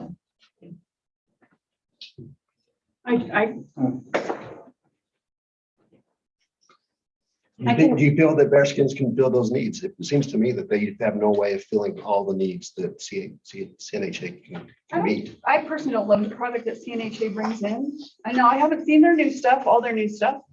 I think it's a little tacky, and I think this has nothing to do with Blanding. Well, and I like the fact where you're bringing in Bearskins to bring in that product. Yeah, that is good. That And then part's you've also good. got the technology side that Bearskins wouldn't have either. They'd have to Provide some type of point of sale system. Yeah, I mean, they've got to be able to track inventory. I mean, I don't run a retail shop. But here's the thing. If the staff sells 10 items, I need to know that they got them. Like that's the difference. We need to ask them those questions. That's what was supposed But to go. they didn't give that to us in the RFP. That's not even, they don't even mention it. And when you have a cash register, the cash register needs to have an inventory management system. so that you sell the last book that's on the shelf, you can go into that inventory system and say, oh, but I've got 5 more in storage. Like, because I'm not finding it out on the shelf, I can still sell those things. And they don't have any experience with that type of an inventory management system. And so we would end up losing sales because if it's not out on the shelf, then we don't think we have any of it, kind of thing. So that's one issue. One issue that they didn't address at all is the sales fixtures. All of the sales fixtures are in there to display the merchandise, and there was nothing in Bearskin's proposal about how they would display merchandise. And with the type of stores that they've run, they haven't needed to display merchandise. And that is a huge, huge part of retail operations, is knowing how to display merchandise in a way that is appealing for people to buy it. And knowing your market is a big thing. And for almost 2 decades, I served the tourists through a museum gift shop, and people wouldn't buy branded merchandise. They didn't even know they were in Blanding. And they were coming to Blanding, to Edge of the Cedars as a destination, and they still were like, where's Blanding? Right, and I'm not saying that you only have Blanding stuff in there. You've got to have our surrounding area and the things that are important in our surrounding area. So I'm sorry to clarify, I'm not saying that only Blanding stuff goes in there. Yeah. And I think they can produce those items. I just, I don't know if they missed questions that were asked in the RFP. Well, I think, Lisa, I think they're just, yeah, they're not experienced in this type of, But they're local. It's a local business that supports jobs, Well, pays, you know, that. and we've got a way to help them out, and the way you talk to get them involved in something like this where they can grow and learn and maybe eventually take over. In 2.5 something like this. years, maybe they can be the one. We've been working on this for 3 years. I will never support CNHA, so. And I That's have my a hard take. time I think- supporting them, but I think the stuff I think our gift shop needs to sell something. But we don't know. We don't know that. Bears Ears produces good stuff. I mean, they do. If Bears Ears, I don't care who it is. I think they've got a good track record. I think they make good products. I think they're local. I think that my drive is to support local people and local businesses. And for me, that says a lot. I get that this would be a learning curve for them and something new, but I also think they're very smart and intelligent. And I think they could work in that direction. So How are they going to provide the books and the? Well, and multiple price point things. You have to have the cheap little things for the people that are only willing to spend was that their asked $1. specifically Yeah. for in the RFP? Yeah, it's a pretty detailed RFP. I mean, like for example, CNHA's is only a page, but they break down like, we're gonna continue to do this. But that's because they've been doing it. I mean, Bears Ears hasn't. So these would be fair questions to have them in the room and allow to. When is this due? I think this is fair to both sides. I It's think due this, on January 31st. So The we're already contract? past. I think this is No, fair. I the think this contract's allows for not them to be done. part of it as well. And So in the RFP process, they have a due date when to turn in their proposal. They have to a certain time before that due date to call, ask questions, clarify, to see what we're looking for. Pratt actually went above and beyond by calling them individually, asking them questions, getting information and understanding it more before he even put out the rubric for the grading. And so, I mean, it's been a very thorough process, and we try to do it in a very objective way, which is why we had a grading rubric to make sure that whoever was hitting the certain points that we were looking for. So, And if Bears Ears Custom Meat was brand new and they just started a company and came in and said, hey, I'm gonna start this new company and do this for the city, Yeah. I would be having a different conversation. I think that they have a track record that's proven. And so I think in that case, you go local and you give them a chance. I think CNHA would step in at any point in time and take over if it didn't work out. So that's my take on it. So in the RFP, it specifically mentions the vendor would agree to provide the sales fixtures, maintenance, point of sale system. And if that stuff wasn't addressed, it goes into the products, that the product shouldn't compete with private businesses. It goes into educational and informational products. So all of this was in what was needed in the RFP. And if it was missed, it was missed. So they asked for that information. It says they will This is what the provide. RFP asks I'm requesting you to provide me with how you How you're gonna do address those is what we're asking. And they never spoke to that in their proposal. I mean, it's not up to me to sign these papers and approve the contract, so. No, so we could go a few different directions. We could, I mean, we don't have a contract with Bearskin, so if that's the direction the council takes, there would have to be a contract made. We do have a contract here that could be signed with CNHA. So if that's the direction we go, we can approve this contract tonight. We could table it and do it again some other time. So I would like to ask them those questions, but if they were asked in the RFP and not, the information provided wasn't enough, then, that does fall in. One thing that I'll add too, so prior to even doing this process, Pratt and I were already talking about producing blending specific shirts that we would buy at, I'm just making up a number, $5 shirt, and we would sell at 20, so we're making $15 a shirt. But based on their proposal, regardless of how they address the RFP in particular, we thought, you know what, they are local, we're more than likely going to order from them anyways, even if we sold ourselves. So why not enter an agreement with them to produce the shirts and just do a split in the profit, so that it benefits not only the city, but also local business still, even though they didn't get the proposal. So I really feel like Pratt has gone above and beyond trying to reach out to them and do something for them as a local business. So I'll make a motion to approve resolution 2-8-2022-2, the visitor center RFP approval going with CNHA. But how do I say that I'd like him to enter, in the same thing? Can I say enter into contract we're just negotiations advising with Bearskins? So I would Okay. just make the motion, There's yeah, for no- CNHA, Okay. and then afterwards. they'll bring provide us, some they'll consent. bring Okay. us numbers after. So I will make that motion that we approve that resolution then. Okay, I have a motion by Councilmember Perkins and a second by Councilmember Nelson to approve resolution 2-8-2022-2, the visitor center RFP approval with the CNHA contract. All in favor? Aye. Nay, And any opposed? nay. Okay, so that is, so for the record, it's Councilmember Gosser, Councilmember Perkins, Councilmember Nelson, and Councilmember Grover. I voted no. You voted no. Okay, so Councilmember Nelson, Perkins, and Gosser voted yes. Council members Bowers and Grover voted no. And it carries, motion passes. All right, resolution 2-8-2022-3. This is the Parks Rec Master Plan RFP, but well, similar thing. Parks Rec, did you say? Yeah, so, same Can I preface something for you real quick? So you may be wondering, why is Pratt up here on this? And it's because this was originally initiated to work that Pratt was doing on grants and other things with DWR. And so Pratt willingly said, hey, I'll help move forward with the RFP on the Parks Rec Trails Master. This is In which- because we were wanting to match the trails stuff, right? yeah, so this was part of it, because Sorry. that's how it started out, right? Is we had trails coming up, the council was interested in that. We had a couple different things with DWR going on, and so we thought, let's get a comprehensive plan.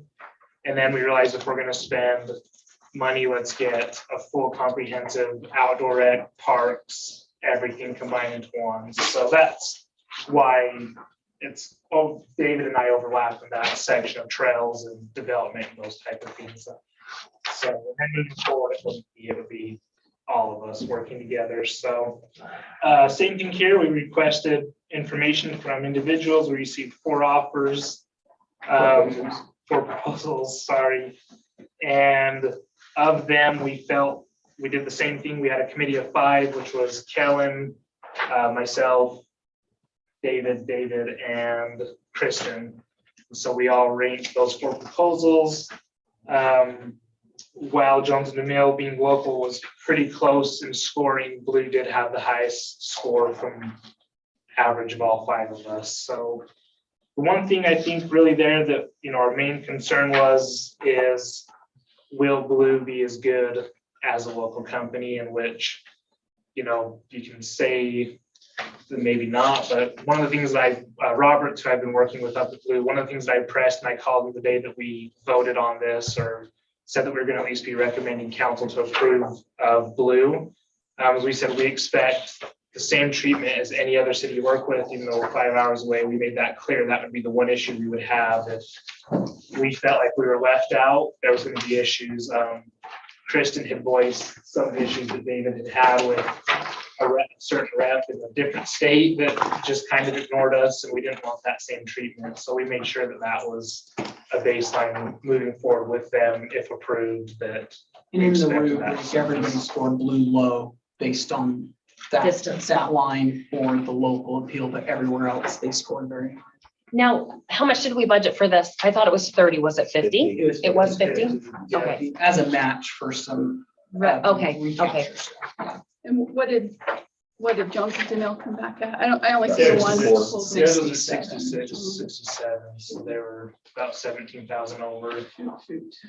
And that was part of the process is, you know, Scoot's here and we can, you know, talk to him if you have any questions, but I don't think it's fair to ask someone to drop $17,000 from the service they said they can provide. You know, if it was $5 to $7 grand, which I think they could probably make work, but I don't think that's fair to say, hey, you know, cut $17,000 out of your budget And give us the same. and give us feeling. the same quality product. I don't think that's fair for anyone, local or not. So, anyways. Like I said, Are you shaking your head back there? Can I have one comment? I would only say that the main reason we propose on this is because we care about planning and we want to be there when they need something. But I know who Blue Line Design is. I've looked them up. This is right up their alley. They're gonna do a great job.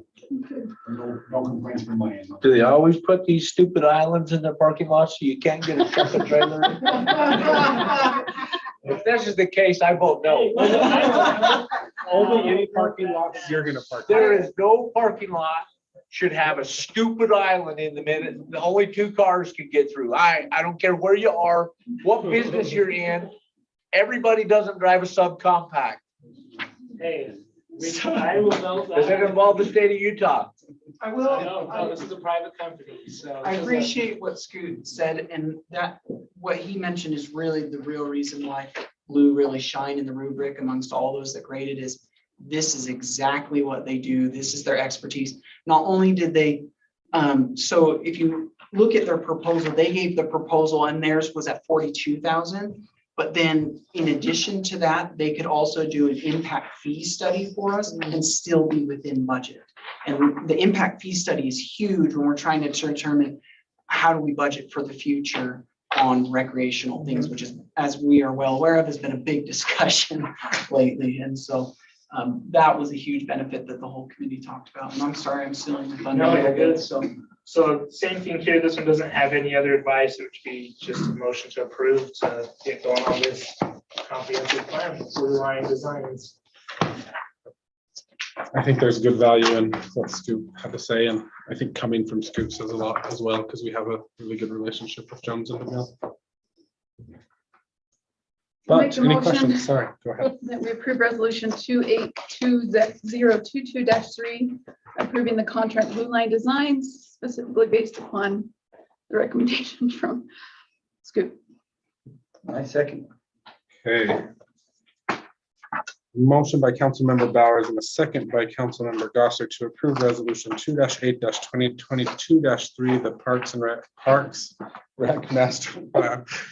All in favor? Aye. Aye, unless they put stupid islands in the parking lot. That's all I. Duly noted. That's everyone for the record. We do have a need for closed session tonight on pending or reasonably imminent litigation and personnel. So I make a motion that we end regular session and go into closed session in 5 minutes. Second. Who wants it?